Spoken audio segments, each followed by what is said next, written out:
ಭಕ್ತಿ ದಾತ್ರ ಪ್ರಾರ್ಥನೆ ಮಲ್ಕೊಂಡ ಆಕಾಗಲ ಇಷ್ಟಾರ್ಥ ಅನುಗ್ರಹ ಮಲ್ಪಿರಬೇಕು ಏಟೋ ಜನಗಳು ಅವನ ಕಣ್ಣಾರೆ ತೂತಾರೆ ಆಕಲ ಅಂತ ಸತ್ಯದಿಂದ ಅನುಭವಿಸಿದ್ದಾರೆ ಅಂಚಿದ್ದ ಆ ಅನುಭವನ ದೇವರು ಮಾತಿರಲ್ಲ ಅನುಕರಡು ಅಂಚಿನ ಆ ಅನುಭವ ಇದ್ದಾದ್ರ ಈ ಭಕ್ತ ಸಾಗರ ಮಾತ ಸೇರಿದು ಇದರಿಂದ ಒಂದು ವಿಶೇಷವಾದ ದಿನೋಟು ಆ ದೇವಿನ ಕಡೆಗೆ ಪಾದಯಾತ್ರೆ ಮಲ್ಪಿಂತ್ಯ ಆ ವಿಷಯನ ದೇವರು ಸಂತೋಷದಾದ ಸ್ವೀಕಾರ ಮಲ್ತೊಂದು ಮಾತ ಭಕ್ತರಿಗಳ ಆಗ್ಲಾಗ್ಲ ಇಷ್ಟಾರ್ಥನ ಅನುಗ್ರಹ ಮಲ್ತದೆ ಮಾನ್ಯಕ್ಕೆ ಏರು ಮಾತ ಕೈ ಬೆರಿಸಾಯ ಗೊತ್ತಿರ ಅಂಚಿತ್ನಾಗ್ಲೇ ಮಾತ ಮಹಾದೇವಿ ಅನುಗ್ರಹ ಮಲ್ತದೆ ಆಗ್ಲನ ಇಷ್ಟಾರ್ಥನ ಅಳಪಡೋದು ಪಂಡದು ಆ ಮಹಾದೇವಿಯ ಪ್ರಾರ್ಥನೆ ಮಲ್ತೊಂಡು ಒಂದು ಕಾರ್ಯಕ್ರಮದಲ್ಲಿ ನಾವೆಲ್ಲರೂ ಪಾಲ್ಗೊಂಡಿದ್ದೇವೆ.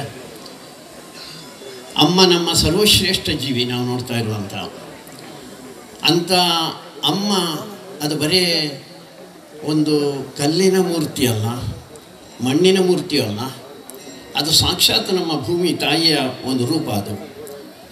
ಅದಕ್ಕೋಸ್ಕರ ಅಮ್ಮನಡಿಗೆ ನಡಿಗೆ ಅಂದರೆ ಬರೀ ಸ್ವಂತಕ್ಕೆ ಸ್ವಾರ್ಥಕ್ಕೋಸ್ಕರ ಇವತ್ತು ಪ್ರಾರ್ಥನೆ ಮಾಡಲಿಕ್ಕೆ ಹೋಗ್ತಾ ಇಲ್ಲ. ನಾವು ಅಮ್ಮನನ್ನು ರಕ್ಷಣೆ ನಾವು ಮಾಡಬೇಕು, ನಮ್ಮನ್ನು ಅಮ್ಮ ರಕ್ಷಣೆ ಮಾಡ್ತಾರೆ. ಧರ್ಮೋ ರಕ್ಷತೆ ರಕ್ಷಿತ ಅಂತ. ಅದಕ್ಕೋಸ್ಕರ ಇವತ್ತು ನಮ್ಮ ಭೂಮಿ ತಾಯಿಯ ಮೇಲೆ ಆಗ್ತಾ ಇರುವಂಥ ಎಲ್ಲ ರೀತಿಯ ಆಕ್ರಮಗಳು, ಅನ್ಯಾಯಗಳು, ಅತ್ಯಾಚಾರಗಳು ಅದನ್ನು ಎದುರಿಸಬೇಕು ಅಂತ ಆದರೆ ಅಮ್ಮನಿಗೆ ನಾವು ಶಕ್ತಿ ಕೊಡಬೇಕು. ಅಮ್ಮ ಎದುರಿನಲ್ಲಿ ನಿಂತುಬಿಡ್ತಾಳೆ, ರಾಕ್ಷಸಿ ಶಕ್ತಿಯನ್ನು ದಮನ ಮಾಡುವಂಥ ಒಂದು ದೊಡ್ಡ ಶಕ್ತಿ ಅವಳಲ್ಲಿದೆ. ಅವಳಿಗೆ ಪೂರಕವಾಗಿ ನಾವೊಂದು ದೊಡ್ಡ ಸೈನ್ಯದ ರೀತಿಯಲ್ಲಿ ಆ ತಾಯಿಯ ಹಿಂದೆ ನಿಂತ್ಕೊಂಡು ಎಲ್ಲ ಕೆಟ್ಟದನ್ನು ದಮನ ಮಾಡಿ ಇಲ್ಲಿ ಮತ್ತೆ ಒಂದು ದೈವಿ ಶಕ್ತಿ ನಿರ್ಮಾಣ ಆಗುವಂಥ ಒಂದು ಕಾರ್ಯಕ್ರಮದಲ್ಲಿ ನಾವೆಲ್ಲರೂ ಸೇರಿಕೊಂಡಿದ್ದೇವೆ. ಅದಕ್ಕೋಸ್ಕರ ನಾವೆಲ್ಲರೂ ಕೂಡ ಈ ಹಿಂದೂ ಸಮಾಜದ ಒಗ್ಗಟ್ಟಿಗೋಸ್ಕರ, ಹಿಂದೂ ಸಮಾಜದ ರಕ್ಷಣೆಗೋಸ್ಕರ ಕಟಿಬದ್ಧರಾಗಬೇಕು. ಅಂಥ ಶಕ್ತಿಯನ್ನು ತಾಯಿ ಈ ದುರ್ಗಾ ಪರಮೇಶ್ವರಿಂದ ಆ ದುರ್ಗಾ ಪರಮೇಶ್ವರಿವರೆಗೆ ನಾವೊಂದು ದೊಡ್ಡ ಜಾತ್ರೆಯ ರೀತಿಯಲ್ಲಿ ಇಲ್ಲಿಂದ ಅಲ್ಲಿಗೆ ಒಂದು ನಡಿಗೆಯನ್ನು ಮಾಡ್ತಾಯಿದ್ದೇವೆ.